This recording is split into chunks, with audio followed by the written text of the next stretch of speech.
Ladies and gentlemen, welcome into a new little fun idea I'm trying here, tier ranking a potential Big 12 16-team conference with Arizona, Arizona State, Colorado, and Utah joining. I'm not saying this is going to happen, but I personally have created this tier list with all 16 potential Big 12 teams in an expansion. We're going to go through it, see how good this conference actually would be.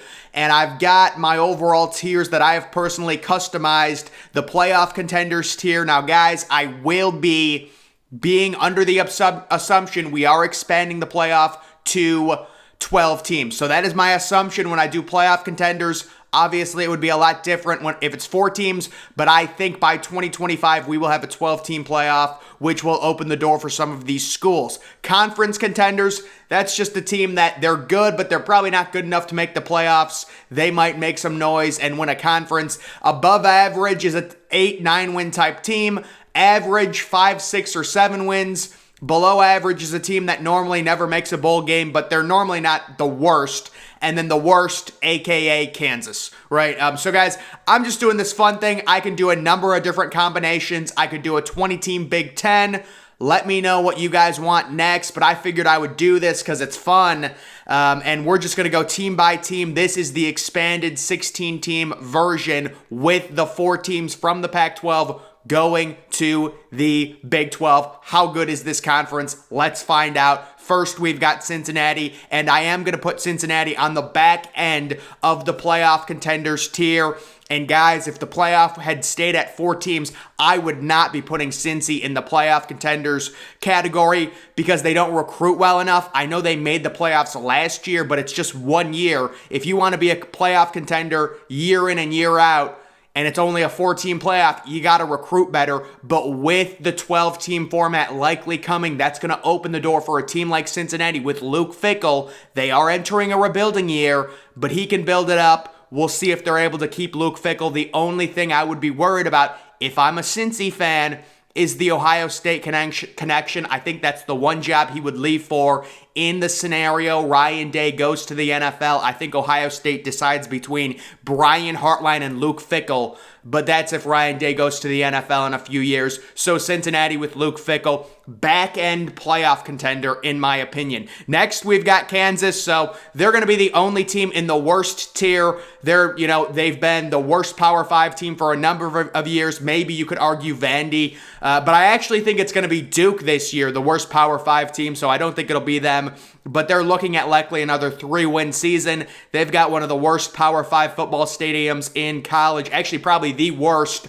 We know they've got an amazing basketball program. They've got good academics. But they are, one of the worst Power 5 football teams. Next, we've got West Virginia. I think West Virginia at this point is somewhere in between average and below average. There's just not a hype around that. There's not a lot of hype around that program with Neil Brown. We remember them with Geno Smith, Stedman Bailey, Tavon Austin back when Geno Smith won his September Heisman, throwing for all those yards and things like that. They really haven't been relevant since then. They also crushed Clemson, scoring like 70 points in that bowl game, but they haven't been relevant recently. They're traditional. You know what? We might move them up to average because they win 5-6 games normally. We'll see with JT Daniels. I would be very excited. Well, not very excited, but I would be intrigued if I was a West Virginia fan with the addition of JT Daniels. Have some optimism. This is a former 5-star. We will see what happens. Next, we've got Iowa State. So I think Iowa State is your typical above-average team.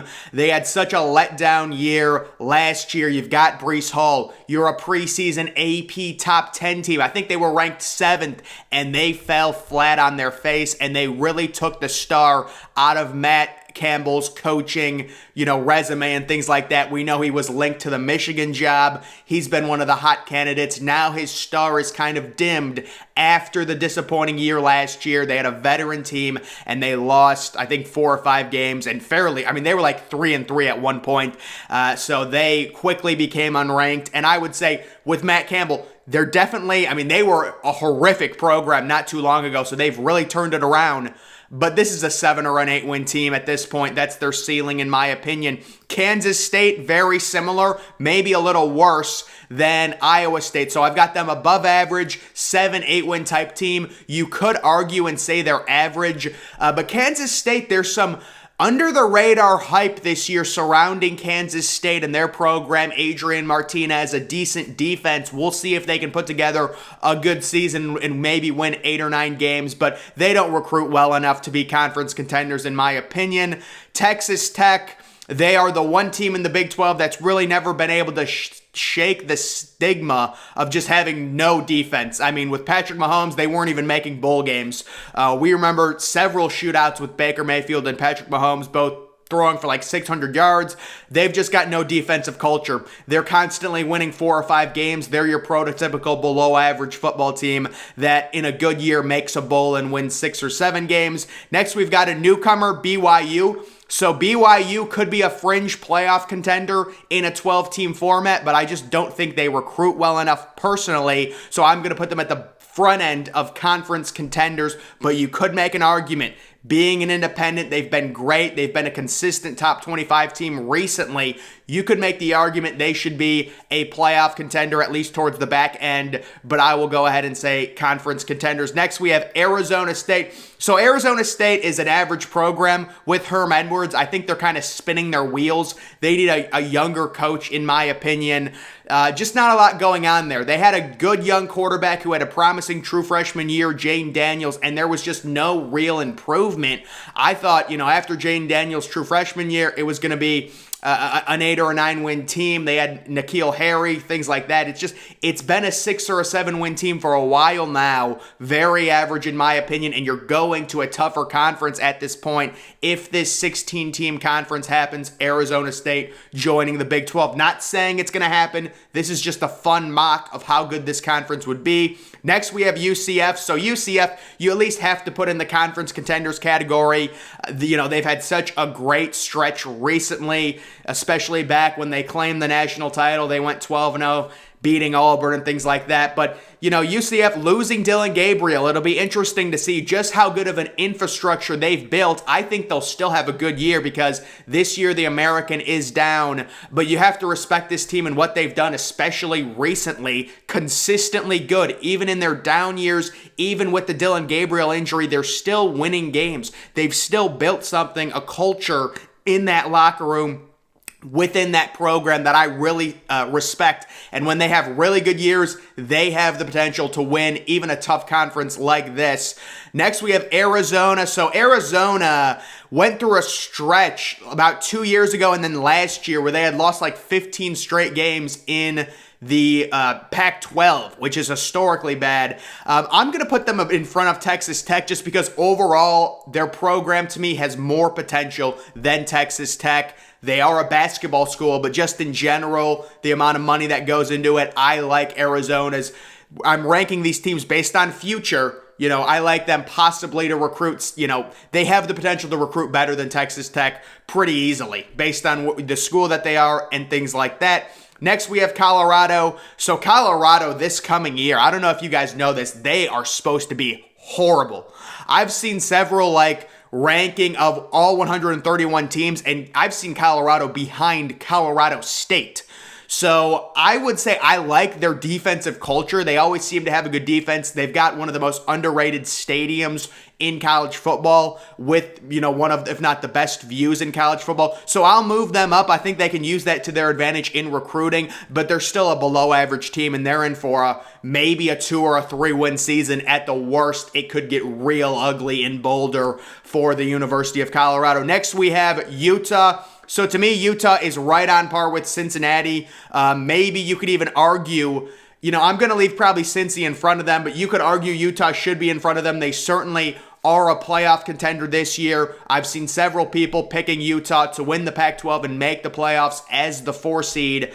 So even in a 4-team playoff, but definitely a 12-team, they are going to be playoff contenders in my opinion. Actually, I also think BYU could be. But then again, it's like, the thing with this conference that's so interesting, all three of these teams are back-end playoff contenders, meaning there's no way they're going to get like a top 6 seed. Like, this conference is so deep, but there's no super team. So there's going to be so much parity in it if it were to happen. Next, we have TCU. I have a lot of respect for TCU. I think they're just handicapped. They have a really small campus. I'm going to say they're above average.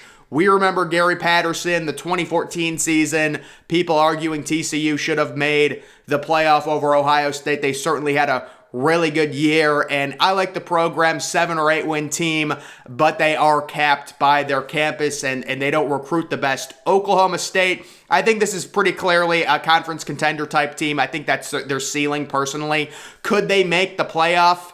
I don't know. I kind of like UCF above them. I'm just concerned with Oklahoma State, the loss of Jim Knowles on the defensive side. We know they kind of have players that overplay their rankings. They have a bunch of 3-stars that have played well recently. Mike Gundy, they always seem to at least win 8 or 9 games. They're always like 6-1, 7-0. You look up in Oklahoma State, I've got respect for their program, but just the talent gap is too much for me. You could certainly argue they should be. I think I have to put them in front of UCF just based off of how consistent they've been. Next, we've got Baylor, so I love the culture that Baylor currently has. This is one of those teams that's completely changed it around. Their defense first, and I love it, and they got a really nice young quarterback, Austin Novosad, committed. I'm putting them right next to BYU. Absolute really good team. Very similar to Oklahoma State, where they don't recruit amazing, but they overperform it, especially recently. Baylor should be definitely a conference contender. You could even argue, I think I would put them there. You could even argue playoff contender at this point with Baylor, with the trajectory they look to be going on. And then Houston, this is another really good team. I'm going to put Houston in the conference contenders category right with UCF, maybe even behind UCF, just because I respect what UCF has done recently. But you're looking at this conference and you're seeing so much parity, and you're seeing basically 7, 8, 9, 10 teams that are going to guaranteed make bowl games. It's an extremely deep conference, but there's no superpower at the top of it. That's what really limits this conference in the idea of receiving a major TV deal. That's why it's not going to come, because there's no super team. There's no Texas. There's no Oklahoma. There's no Ohio State. There's no Michigan. There's no Alabama or Georgia, but it's got a ton of parity, and it would be extremely competitive, and you have more good teams than bad teams, in my opinion, with this conference if the 4 teams from the Pac-12 went to the Big 12. This is just a hypothetical. I'm not saying it's going to happen, but this is a very competitive conference, and I just wanted to do that. So I could do a number of different things, guys. I could do a 20-team Big 10, and customize it and things like that, a 24-team SEC, whatever, next. We'll see if I end up doing that. If anyone has suggestions, let me know. But make sure you follow me on Twitter, guys. Link to that's always in the description.